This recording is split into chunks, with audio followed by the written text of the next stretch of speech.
भारत सरकार के द्वारा लाइसेंस अप्लाई करने की सभी सर्विसेज परिवहन सेवा पोर्टल पर उपलब्ध है। ज्यादा टाइम आपका नहीं लेते हुए हम शुरू करते हैं। सबसे पहले डिस्क्रिप्शन में दिए गए पोर्टल लिंक परिवहन.gov.in पर आप जाएंगे। जाने के बाद ऑनलाइन सर्विसेज पे क्लिक करेंगे, जहां पे आपको मिलेगा ड्राइविंग लाइसेंस रिलेटेड सर्विसेज। जिस पे क्लिक करने के उपरांत आपके सामने नया विंडो ओपन होगा। इस विंडो में ओपन होने के बाद आपके सामने आएगी कि आपका स्टेट कौन सा है। तो चूंकि आपका जो भी स्टेट है भारत देश में, वो स्टेट का आप चयन करेंगे। जैसे मेरा स्टेट है राजस्थान, तो मैं राजस्थान का चयन करूंगा। राजस्थान चयन करने के बाद आपके सामने एक पॉपअप मेन्यू खुलेगा, जिसमें आपके सामने ऑप्शन आएगा कॉन्टेक्टलेस लाइसेंस सर्विसेज। यह उन अप्लाई करने वाले व्यक्तियों के लिए सेवा है जो कि बिना डीटीओ आरटीओ ऑफिस जाए हुए लाइसेंस जारी करवाना चाहते हैं। तो इसके लिए जैसे मैं प्रथम बार ये लाइसेंस जारी करने जा रहा हूँ या अप्लाई करने जा रहा हूँ, इसके लिए मेरे पास ऑप्शन है इश्यू ऑफ लर्निंग लाइसेंस। सर्वप्रथम लर्निंग लाइसेंस इश्यू होता है, उसके बाद परमानेंट लाइसेंस इश्यू होता है। इसमें आपके पास 6 सर्विसेज है, जिसके बारे में विस्तृत जानकारी अगले वीडियो में दी जाएगी। Issue of learning license, renewal of DL, issue international driving permit, issue of duplicate DL, change of address in DL और sender of conversion in DL. पहली बार लाइसेंस जारी करने के लिए हम यहाँ पे चयन करेंगे इश्यू ऑफ लर्निंग लाइसेंस का।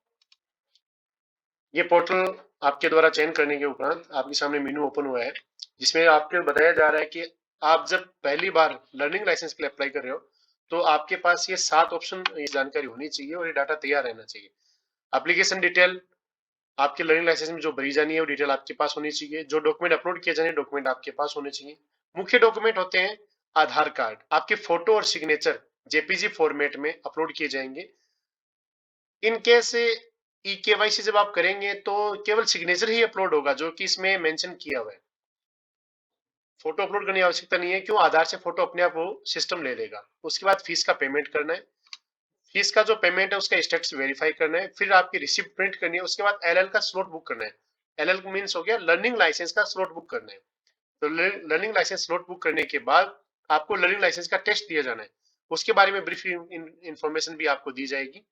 हम कंटिन्यू पर क्लिक करेंगे। क्लिक करने के बाद हमारे पास नया विंडो ओपन होगा।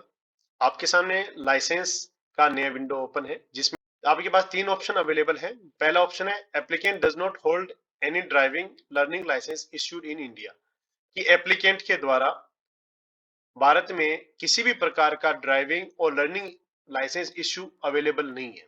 अगर आपके पास आज तक किसी प्रकार का ड्राइविंग लाइसेंस और लर्निंग लाइसेंस नहीं बनाया हुआ है तो आप पहले ऑप्शन की तरफ जाएंगे। अगर आपके पास ड्राइविंग लाइसेंस बनाया हुआ है, उसमें आप नई सर्विसेज को लेना चाहते हैं, तो आप इश्यू क्लिक करेंगे एप्लीकेशन होल्ड ड्राइविंग लाइसेंस, जिसमें आपको ड्राइविंग लाइसेंस नंबर और डेट ऑफ बर्थ इनपुट करनी होगी। तीसरा ऑप्शन है उन एप्लीकेंट के लिए जिनके द्वारा लर्निंग लाइसेंस पूर्व में लिया जा चुका है पर वो एक्सपायर हो गया है, तो उसमें आप तीसरे ऑप्शन को सिलेक्ट करेंगे। उसमें आपको लर्निंग लाइसेंस नंबर और डेट ऑफ बर्थ इनपुट करनी होगी। मैं यहाँ पर इस प्रकार के एप्लीकेंट के लिए लाइसेंस इश्यू करना बता रहा हूँ जिनके द्वारा आज तक किसी भी प्रकार का ड्राइविंग और लर्निंग लाइसेंस नहीं इश्यू किया गया भारत सरकार में, तो हम फर्स्ट ऑप्शन का चयन करेंगे। इसके बाद आपके पास कैटेगरी आती है। इनमें से अगर आपकी कोई कैटेगरी है तो उसे आप सिलेक्ट कर सकते हैं, या हम जनरल कैटेगरी की तरफ चयन करेंगे और सबमिट पे क्लिक करेंगे। सबमिट पे क्लिक करने के बाद आपके पास 2 ऑप्शन आते हैं ई केवाईसी के लिए, सबमिट वाया आधार ऑथेंटिकेशन और सबमिट विदाउट आधार ऑथेंटिकेशन। क्योंकि हम ई केवाईसी ले रहे हैं, बिना आरटीओ ऑफिस जाए हुए लर्निंग लाइसेंस इश्यू करवाना चाहते हैं, इसके लिए हमें यूज करना होगा सबमिट वाया आधार ऑथेंटिकेशन। इस ऑप्शन पे क्लिक करने के बाद सबमिट पे क्लिक करेंगे। आपके पास एक पॉपअप मेन्यू आएगा, उसमें आपको शो होगा if you mobile number has been changed please get the new mobile number link update with your Aadhaar record. अगर आपने आधार मोबाइल नंबर चेंज कर लिया तो सबसे पहले आप आधार रिकॉर्ड ऑप्शन में जाएं और वहां पे मोबाइल नंबर चेंज करवाएं। अगर आपका मोबाइल नंबर सही है तो आपको इस ऑप्शन का चयन नहीं करना है।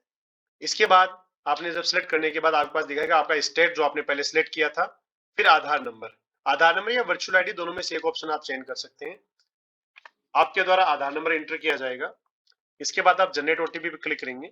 अब आप ओटीपी डालेंगे। ओटीपी डालने के बाद ऑथेंटिकेट का बटन आपके सामने शो हो जाएगा, जिसपे आप क्लिक कर सकते हैं। लोडिंग विंडो प्रोसेस होने के बाद आपके पास ऑप्शन आ गया है एप्लीकेंट का नाम, date of birth, relation name, gender, उसकी फोटो। और उसकी एड्रेस डिटेल जो आपके आधार कार्ड में सेव थी। इसमें किसी तरह की चेंजिंग करनी आपके लिए संभव नहीं है, क्योंकि ये ई-केवाईसी से आधार कार्ड से डाटा लिंक हो रहा है, वहीं से डाटा लिया जा रहा है। इसके बाद सीधा प्रोसीड पे क्लिक करना है आपको। प्रोसीड पे क्लिक करने के बाद आपसे पूछा जाएगा कौन से आरटीओ ऑफिस में आप ये सर्विस लेना चाहते हैं। आप जहां कार्यरत है या जहां निवासरत है, उसके नजदीक में जो भी आरटीओ या डीटीओ ऑफिस है, उसका आप यहाँ चयन करेंगे। चयन करने के बाद आपके पास ऑप्शन रहेगा कुछ डाटा चेंज करने का, जिसमें रहेगा रिलेशन। आप फादर नेम या मदर नेम, हस्बैंड या गार्जियन नेम का चयन कर सकते हैं। आपका पूरा नाम जो आधार कार्ड में दिया हुआ है वो कभी चेंज नहीं होगा, वो नो चेंज ऑप्शन है। आपकी डेट ऑफ बर्थ भी चेंज नहीं होगी। इसके बाद अगले ऑप्शन में आएगा gender, date of birth, age, no change option. Place of birth, आपका प्लेस ऑफ बर्थ जो होगा वो आपको इनपुट करना होगा। Country, qualification, blood group. यदि आपको ब्लड ग्रुप पता है तो सबसे बेस्ट रहेगा ब्लड ग्रुप इनपुट करना। अगर आपको नहीं पता है तो आप अननोन ऑप्शन का भी चयन कर सकते हैं। आपकी ईमेल आईडी और लैंडलाइन नंबर, ये ऑप्शनल है, कंपलसरी नहीं है देना। इनकी सूचना आप चाहो तो भर सकते हो, नहीं तो जरूरी नहीं है। आपके मोबाइल नंबर, एक मोबाइल नंबर जो आधार कार्ड से रजिस्टर्ड है वो अनिवार्य है देना। इमरजेंसी मोबाइल नंबर, अगर आपका अल्टरनेट दूसरा मोबाइल नंबर है तो उस कॉलम में आप उन्हीं फीड कर सकते हैं।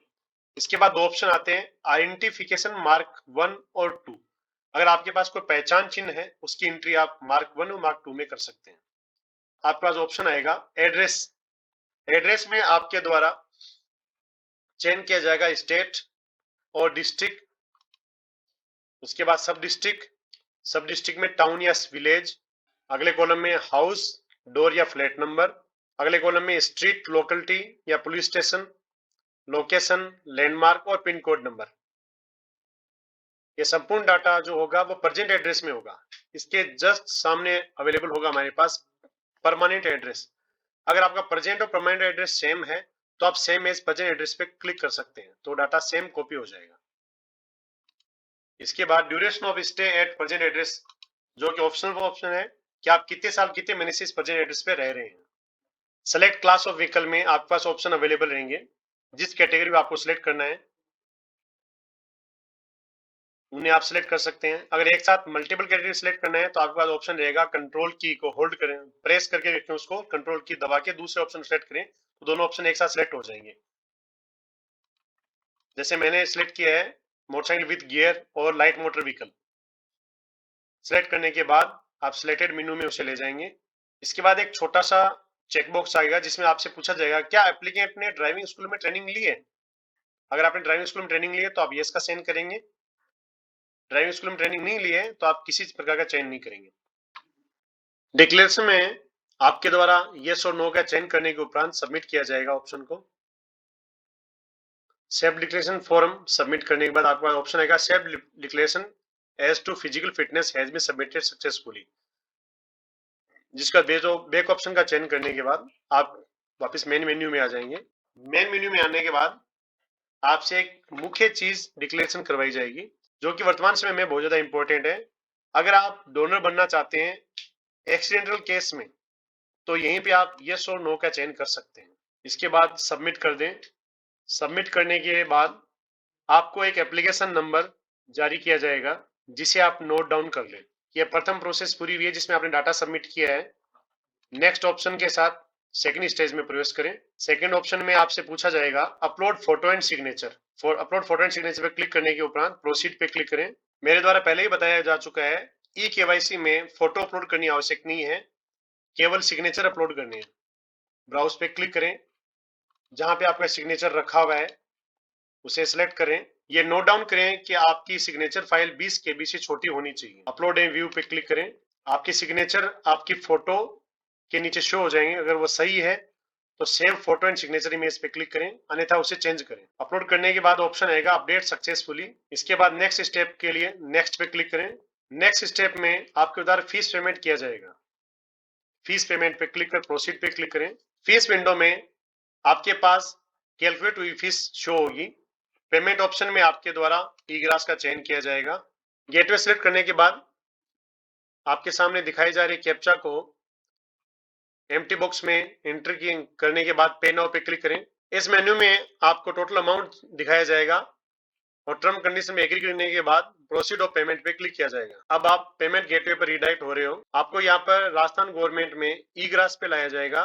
कंटिन्यू में क्लिक करने के बाद आपके पास दो ऑप्शन आएंगे। अगर आप नेट बैंकिंग से पेमेंट करना चाहते हैं तो ई बैंकिंग का चयन करें। पेमेंट गेटवे डेबिट कार्ड में आपके पास दो ऑप्शन रहेंगे, एसबीई पे, पीएनबी गेटवे, जिसमें आप अपने इच्छित पेमेंट गेटवे का चयन कर प्रोसीड कर सकते हैं। आपका पेमेंट गेटवे आपकी सूचना को अंतिम बार आपके सामने दर्शाया जाएगा। इसके बाद कंटिन्यू पे क्लिक करें। कंटिन्यू क्लिक करने के बाद आपके सामने जीआरएन नंबर शो होंगे, उसे नोट डाउन कर लें। पेमेंट गेटवे में आपके पास अलग अलग ऑप्शन रहेंगे। अपना इच्छित पेमेंट गेटवे सिलेक्ट कर पेमेंट के लिए प्रोसीड करें। नए जमाने के अनुसार मैंने यूपीआई क्यूआर कोड का इस्तेमाल करते हुए पेमेंट प्रोसीड किया है। पेमेंट अप्रूव होने तक इंतजार करें। पेमेंट स्टेटस कंफर्म होने के बाद आपके पास मैसेज आएगा, स्टेटस अपडेटेड ए सक्सेसफुली। पेमेंट ट्रांजेक्शन डिटेल आपके पास शो हो रही है। यहाँ पे आप अपनी रिसिप्ट को प्रिंट कर सकते हैं और नेक्स्ट स्टेज पे क्लिक करें। आपका पेमेंट होने के बाद आपको सबसे महत्वपूर्ण जो काम करना है वो यहाँ से प्रारंभ होता है। भारत सरकार की नई गाइडलाइन के अनुसार रोड सेफ्टी ट्यूटोरियल देखना आवश्यक हो गया है। क्लिक हियर पे क्लिक करके चयन कर सकते हैं। रोड सेफ्टी ट्यूटोरियल के लिए ओटीपी जनरेट करनी होगी। ओटीपी आपके मोबाइल नंबर पे आएगी। ओटीपी इंटर करने के बाद अपने ट्यूटोरियल की लैंग्वेज को सिलेक्ट करें और सबमिट करें। आपका वीडियो 7 से 12 मिनट का होगा, जिसे यहाँ पे स्किप किया जा रहा है। ट्यूटोरियल पूरा होने के बाद आपके सामने ऑप्शन शो होगा, confirmation, I have confirm that I have viewed the content completely. इसके जस्ट ऊपर शो होगा, you have successfully viewed the tutorial video. यदि आपको कोई रिपोर्ट करनी है वीडियो से रिलेटेड तो आप इश्यू में रिपोर्ट में डाटा इनपुट कर रिपोर्ट कर सकते हैं, अन्यथा सबमिट पे क्लिक करें। सबमिट में क्लिक करने के बाद आपके पास मैसेज आएगा, you successfully viewed the tutorial, now proceed for LL test. Learning licence के टेस्ट के लिए आप अप्लाई कर सकते हैं। इसके बाद आपको प्राप्त होने वाले पासवर्ड आपके द्वारा यहाँ एंटर किए जाएंगे। एंटर करने के बाद प्रोसीड पे क्लिक करें। प्रोसीड पे क्लिक करने के बाद आपका लर्निंग टेस्ट शुरू हो जाएगा और ये मेनू आपके सामने शो होगा। लर्निंग टेस्ट आपके स्वयं के द्वारा दिए जाने वाला टेस्ट है, अतः इसे इस वीडियो में नहीं दिखाया जा सकता। इसकी तैयारी के लिए आपको अलग से वीडियो बनाकर बता दिया जाए। यदि आपके द्वारा 20 में से 12% का उत्तर सही दिया जाता है तो आप पास की कैटेगरी में आते हैं, अन्यथा आप फेल की कैटेगरी में आए। अगर आप पास हो जाते हैं तो आपका लर्निंग लाइसेंस इश्यू हो जाएगा, जो कि नीचे शो हो रहा है लर्निंग लाइसेंस नंबर। अगर आप फेल होते हैं तो दोबारा फीस, नॉर्मल फीस भर के आप दोबारा रीटेस्ट देकर पुनः पास हो सकते हैं। धन्यवाद।